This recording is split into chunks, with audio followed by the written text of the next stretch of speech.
अगला जो सर्किट है उसका नाम है metre bridge. Metre bridge circuit, metre bridge circuit.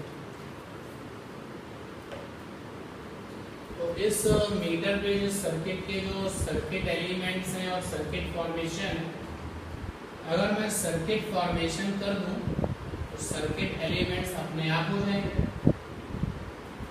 Metre bridge circuit में ये आपका कंडक्टिंग फ्रेम है, जिस तरीके का ये फ्रेम है,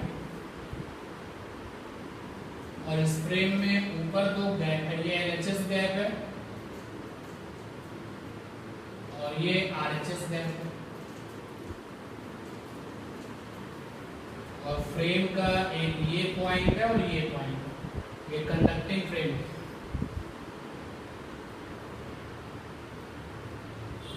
इस फ्रेम के दोनों एंड पॉइंट्स पर यूनिफॉर्म वायर, ऐसा नहीं कहीं पर मोटा हो कहीं पर पतला हो, ऐसा बिल्कुल नहीं, ये रहा यूनिफॉर्म वायर। तो यूनिफॉर्म वायर,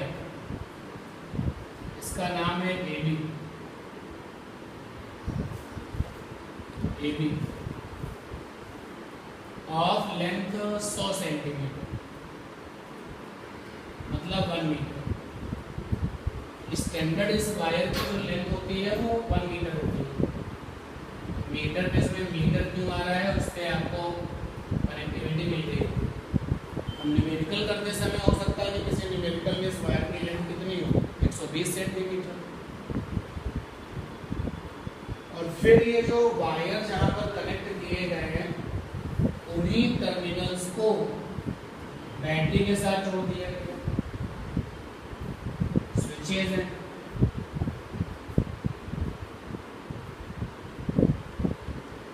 ये स्विच जो है ऑन है ऑफ है, फिलहाल तो ऑफ है। जो LHS गैप है और जो RHS गैप है, LHS gap, RHS gap, one having known resistance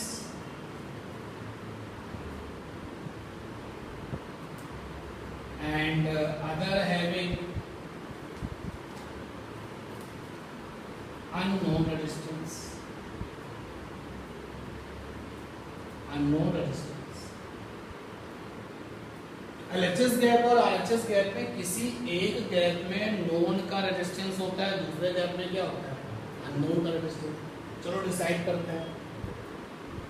suppose कर लेते हैं कि LHS वाले गैप में नोन वाला रेजिस्टेंस है, ये बाउंडेशन नहीं है, हो सकता है कि RHS में नोन वाला रेजिस्टेंस है। और सपोज कर लेते हैं कि जो नोन वाला रेजिस्टेंस है ये R ओम का है, RHS वाले गैप में अननोन का रेजिस्टेंस है। RHS गैप में रेजिस्टेंस है अननोन, ये X वैल्यू का है, ये पता नहीं। तो मीटर ब्रिज सर्किट क्या करता है, metre bridge circuit can determine unknown resistance, ये अननोन रेजिस्टेंस का पता लगाता है, प्लस बोनस में ये पता कर सकता है स्पेसिफिक रेजिस्टेंस,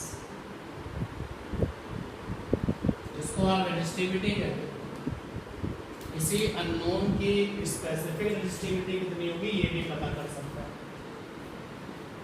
तो सर्किट फॉर्मेशन जब हम कर रहे हैं तो सर्किट एलिमेंट्स अपने आप आ गए, ठीक है। जो ये नोन वाला रेजिस्टेंस है that is also called the resistance box. क्योंकि रेजिस्टेंस बॉक्स वो सिस्टम होता है जहां पर आप अपनी मर्जी का रेजिस्टेंस अप्लाई करा सकते हो। आरबी फॉर रेजिस्टेंस बॉक्स, जितनी वैल्यू का रेजिस्टेंस चाहिए वो आपको प्रोवाइड करते हैं। सर्किट फॉर्मेशन, सर्किट तैयार, ठीक है, नोट करिए।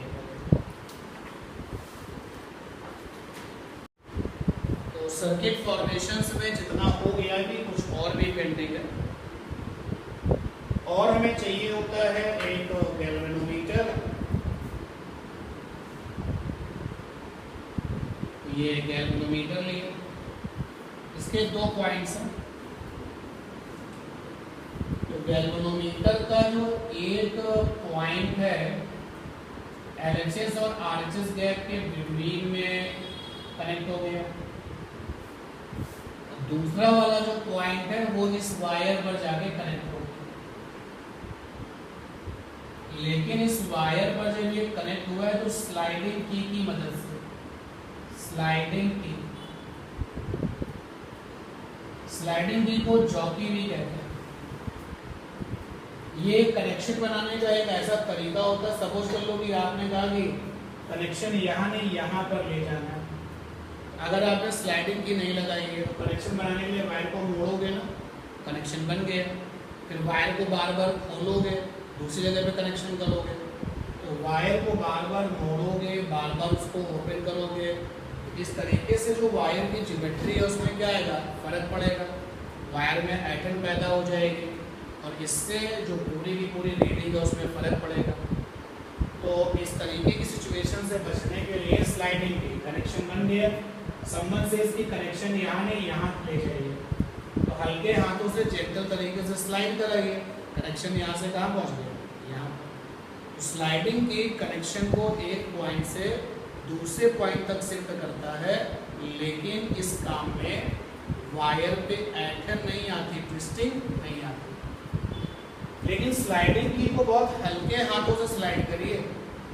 अगर आप बहुत प्रेशर लगा के इसको स्लाइड करेंगे तो फ्रिक्शन डेवलप होगा, और फ्रिक्शन डेवलप होगा तो रेजिस्टेंस में टेम्परेचर की वजह से क्या आएंगे, चेंजेस, तो भी रीडिंग में गड़बड़ी हो जाएगी। अगर आप अपने हाथों को बहुत हल्के हल्के ऐसे स्लाइड करिए तो गर्म नहीं होने वाला, और तेज़ी से स्लाइड करिए तो टेम्परेचर का फर्क पड़ेगा। तो बहुत जेंटल तरीके से स्लाइडिंग की को शिफ्ट करना चाहिए। ये वाइवा का क्वेश्चन भी है कि मीटर ब्रिज में जो स्लाइडिंग की है वो क्या करता है, आंसर है वो कनेक्शन शिफ्ट करने में हेल्प करता है विदाउट टॉरिशन। विदाउट टॉरिशन आपके वायर में एटम नहीं आते और ये कनेक्शन शिफ्ट कर देता है।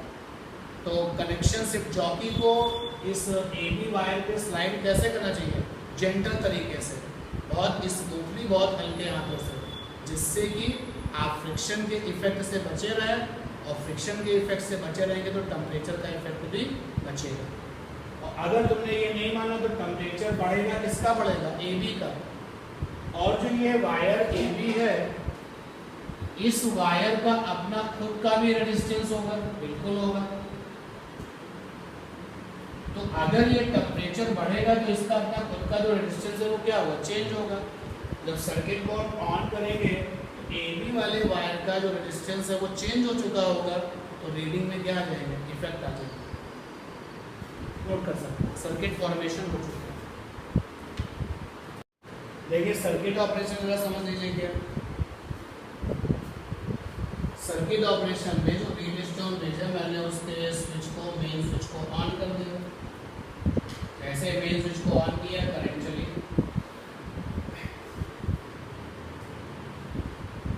अब करंट जब इस जंक्शन पर पहुंची तो यहाँ पर भी वायर है, रेजिस्टेंस तो है ही, यहाँ पर भी रेजिस्टेंस है। करंट के दो पार्ट्स हो गए। मान लिया कि जो मेन करंट थी, सप्लाई करंट थी, वो I थी, और इसका एक पार्ट X है, दूसरा Y है। बिल्कुल आप रीड-स्टोन ब्रिज जैसी सिचुएशन में रहोगे। ये X करंट आ रही है, इधर से ये Y करंट आ रही है। J फॉर जॉकी, या तो X ब्रेक होगा या फिर Y ब्रेक होगा। चलो हमने X को ब्रेक कर दिया। X का जो पार्ट, X नाम आने क्योंकि यहाँ पे अननोन का नाम X है, इस Y को मान लेते हैं स्मॉल b, और X की जगह पर A लिख लेते हैं, थोड़ा सा ठीक रहेगा। मान लिया इस A करंट का पार्ट C यहाँ चला गया, यहाँ पर आ गया A माइनस C, और ये C और A मिल करके यहाँ पर हो गए A प्लस B पर पहुंचे तो कुल करंट कितना बन गया A माइनस C प्लस यहाँ पर होगा B और ये B plus C, A minus C और ये हो गया B प्लस C से C कैंसिल तो आया A plus B and A plus B is equal to. अब जब ये गैल्वेनोमीटर में C करंट फ्लो करेगी तो गैल्वेनोमीटर की रीडिंग कुछ ना कुछ होगी। तो गैल्वेनोमीटर में जो करंट है Ig वो जीरो नहीं है। ये है हमारा unbalance metre bridge. Metre bridge की ये पोजीशन जो है वो अनबैलेंस है। तो सर्किट ऑपरेशन में मेन स्विच ऑन किया, current distribution take place. Circuit operation main switch on किया, on main switch and current distribution take place, distribution take place according to figure. मत बताइए कहानी, डायग्राम में सब कुछ है, फिगर के अकॉर्डिंग करंट डिस्ट्रीब्यूशन हो गया। लेकिन ये जो मीटर ब्रिज है वो अनबैलेंस है, हमें इसको क्या करना पड़ेगा, बैलेंस। देखते हैं कि ये बैलेंस कैसे होगा। अब अनबैलेंस से बैलेंस पर कैसे जाना है, अनबैलेंस से बैलेंस पर कैसे जाना है। तो जो ये स्लाइडिंग की है आपकी, इसी स्लाइडिंग की को शिफ्ट करते हैं कभी इधर कभी उधर। ऐसे मान लो हमने स्लाइडिंग की को इस तरफ शिफ्ट किया और गैल्वेनोमीटर को देखते रहे। गैल्वेनोमीटर की जो स्केल है वो रेस्पॉन्स कर रही है और स्लाइडिंग की को उस तरफ ले गए वो भी रेस्पॉन्स कर रही है। हमें स्लाइडिंग की को एक ऐसी जगह रखना है, स्लाइडिंग की को ऐसी जगह पर पहुंचाना है जिसके लिए गैल्वेनोमीटर की रीडिंग क्या हो जाए, जीरो। तो सपोज कर लेते हैं कि जब स्लाइडिंग की को शिफ्ट करके, पहले स्लाइडिंग की यहाँ था, पहले स्लाइडिंग की यहाँ था, अब हमने उसको पहुंचा दिया है यहाँ पर, तो ये जो गैल्वेनोमीटर की रीडिंग है वो जीरो हो चुकी है, जीरो हो चुकी है गैल्वेनोमीटर की। तो अगर गैल्वेनोमीटर की रीडिंग जीरो हो चुकी तो फिर C करंट है ही नहीं, C करंट खत्म हो चुकी है, C करंट नहीं। अब अपना ये सर्किट मीटर इसका बैलेंस हो गया और ये जो जगह है that is called the neutral point, and for neutral point. तो अनबैलेंस से बैलेंस पर कैसे जाएंगे, बाय मूविंग स्लाइडिंग की capital J on wire AB, we search neutral point capital N for which current in galvanometer, current in galvanometer becomes zero।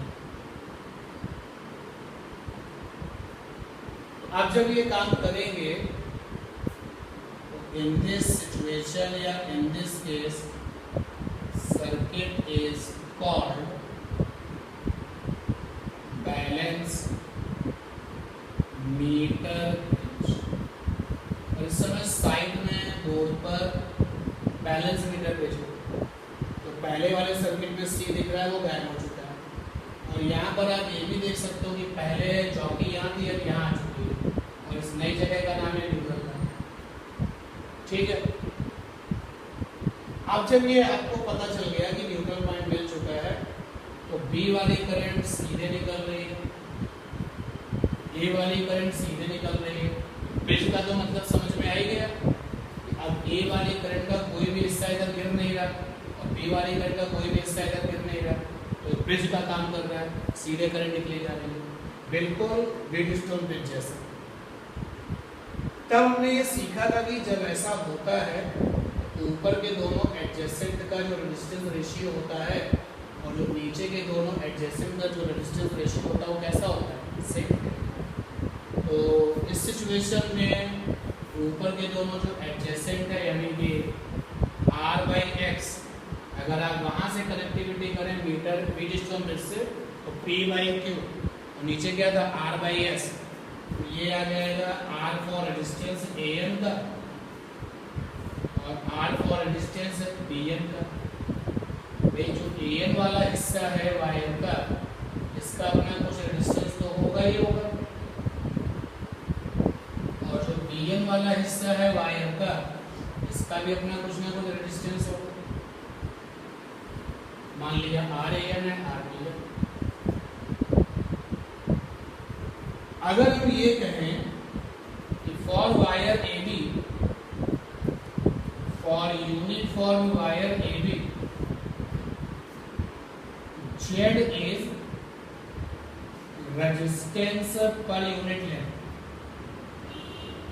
Per unit length.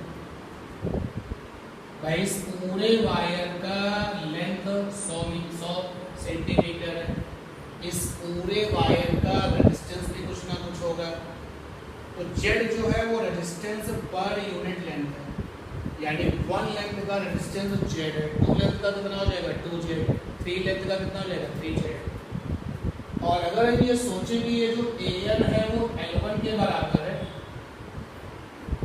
और जो ये LB है वो L2 के बराबर है,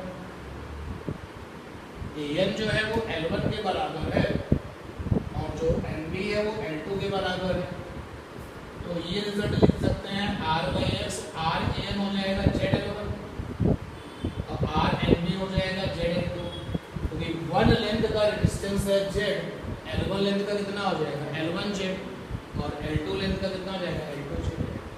तो यहाँ से आया R/X is equal to L1/L2। अब ये R आपका क्या है, नोन है, नोन रेजिस्टेंस है, और L1 और L2 एक्सपेरिमेंटली निकाल लिया जाएगा। L1 L2 जब हम एक्सपेरिमेंट कर रहे होंगे और न्यूट्रल पॉइंट हमको मिल गया होगा, स्केल की हेल्प से L1 आ जाएगा ना और L2 भी आ जाएगा। L1 और L2 कैलकुलेट हो जाएंगे भाई, कैलकुलेटेड, तो X आपका क्या हो जाएगा, निकल आएगा। तो X की वैल्यू हो जाएगी RL2 और अपॉन में L1, क्योंकि L1 और L2 का जो समेशन है वो वायर लेंथ है, वायर लेंथ।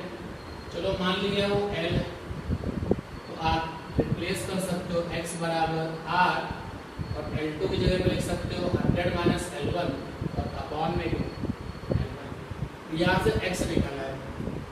X क्या है, अननोन रेजिस्टेंस। X क्या है, निकल गया। अब जब अननोन रेजिस्टेंस निकल गया तो ये फार्मूला लगाया, R बराबर होता है ρL/A, A माने क्रॉस सेक्शन एरिया, पाई R स्क्वायर। R मींस क्या, रेजिस्टेंस, तो रेजिस्टेंस की वैल्यू क्या है X। अब X हमें निकल चुका होगा, X मिल चुका होगा। L जो तुम्हारा अननोन वायर है वो कितनी लंबाई का है वो मिल चुका होगा, और R जो तुम्हारा अननोन वायर उसकी रेडियस कितनी है वो भी निकल आएगी। With the help of the vernier callipers screw gauge, ये वर्नियर कैलिपर्स और स्क्रू गेज क्या करते हैं, डायमीटर निकाल के देते हैं, रेडियस निकाल के देते हैं, थिकनेस निकाल के देते हैं। तो ये जो वायर हमने अननोन वाला लगाया है उसकी कितनी लेंथ है ये पता चल जाएगी, उसकी डायमीटर कितनी है, रेडियस कितनी है ये पता चल जाएगी। X हम पता कर चुके हैं, उसका ओम पता कर चुके हैं, तो क्या वो निकल है। इस तरीके से आप अननोन वाले वायर की क्या निकाल सकते हैं। ये तो हो गया आपका पूरा सर्किट ऑपरेशन और साथ साथ लास्ट में जो रिजल्ट आया वो प्रिंसिपल कहलाता है। अब बात करते हैं कि मीटर ब्रिज की जो न्यूमेरिकल प्रॉब्लम्स हैं, तो न्यूमेरिकल प्रॉब्लम्स के लिए मीटर ब्रिज का फंडा कैसे याद रखें। तो मीटर ब्रिज का फंडा कैसे याद करें for numerical problems, for numerical problems. तो मीटर ब्रिज का जो फंडा है वो न्यूमेरिकल प्रॉब्लम्स के लिए कैसे याद करें। देखो ये लिखा है r/x, R कहाँ का ओम है, LHS वाली साइड का ओम है, X कहाँ का ओम है, RHS साइड का ओम है। तो R की जगह पर लिखा गया है LHS साइड ओम और X की जगह पे क्या लिखा है, RHS साइड ओम। और ये है L1, LHS साइड के सामने ही तो ये L1 है और RHS साइड के सामने क्या है, L2। और ये L1 और L2 बैलेंसिंग लेंथ कहलाती है, क्योंकि इस सिचुएशन पर जब L1 लेंथ मिली है तो साथ साथ क्या मिली है, L2 भी मिल गई है, या L2 मिली है तो साथ में क्या मिल चुकी है, L1। और इस सिचुएशन में पूरा का पूरा सर्किट बैलेंस हो चुका है, तो ये L1 L2 क्या कहलाती है, बैलेंसिंग लेंथ। तो L1 की जगह पर लिखा जाए balancing length, balancing length in front of LHS, LHS gap जो कि L1 है भाई। और L2 के लिए क्या लिखा जाए, balancing length in front of RHS gap, वो किससे लिखा है, L2 से। तो फिर क्वेश्चन में ट्विस्टिंग होगी, आपके ऊपर फर्क नहीं पड़ेगा, क्योंकि आपने जो ये पूरा का पूरा प्रिंसिपल किया, सर्किट ऑपरेशंस किया, वो तो ये सोच के किया ना कि लेफ्ट में नोन है, लेकिन कोई न्यूमेरिकल आपके सामने आए और वहाँ पे लेफ्ट में नोन नहीं है, लेफ्ट में क्या अननोन है, तो चीज़ें बदल जाएंगी ना। तो जनरलाइज करने के लिए आप रिजल्ट को ऐसे याद करो, LHS गैप वाला O, RHS गैप वाला O, LHS गैप के सामने की बैलेंसिंग लेंथ, RHS गैप के सामने की बैलेंसिंग लेंथ, ट्यून हो जाइए। LHS gap O, RHS gap O